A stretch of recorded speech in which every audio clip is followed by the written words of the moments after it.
नवरात्राचा दुसरा दिवस देवी ब्रह्मचारिणीला समर्पित आहे.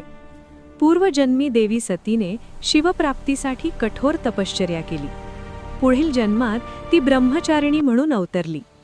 हातात जपमाळ आणि कमंडलू घेऊन तिने वर्षानुवर्ष तप केले. म्हणून देवी ब्रह्मचारिणी म्हणजे श्रद्धा आणि संयमाचे सर्वोच्च रूप आहे. देवी ब्रह्मचारिणीने हजारो वर्षे अन्नपाणी त्यागले. अढळ श्रद्धेने तपश्चर्येत लीन राहिली. कधी फळे, कधी पानांवर जीवन जगत आईने आपल्या संकल्पाला ढळू दिले नाही.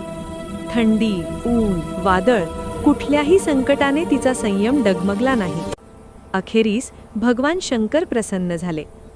ही कथा आपल्याला शिकवते, संयमातच खरी शक्ती आहे. देवी ब्रह्मचारिणी पांढऱ्या वस्त्रात असते. पवित्रता आणि अंतःशांतीचे प्रतीक आहे. जपमाळ म्हणजे अखंड साधना, क्षणोक्षणी जागृत असलेली भक्ती. कमंडलू म्हणजे संयम, इच्छांवर विजय मिळवण्याची शक्ती. आई ब्रह्मचारिणीची उपासना मन शांत करते आणि आत्मबल वाढवते. एक भक्त संयम हरवून बसला होता. संकटे थांबायचं नाव घेत नव्हती. अखेरीस त्याने देवी ब्रह्मचारिणीचे स्मरण केले. हळूहळू मन शांत झाले. आतून एक नवी ताकद मिळू लागली. म्हणून देवी ब्रह्मचारिणी संयमाने संकट जिंकायला शिकवते. नवरात्राचा दुसरा दिवस देवी ब्रह्मचारिणीला समर्पित आहे. तपश्चर्या आणि संयमाचा हा पवित्र दिवस. जीवनात शांती हवी असेल, आई ब्रह्मचारिणीचे स्मरण करा.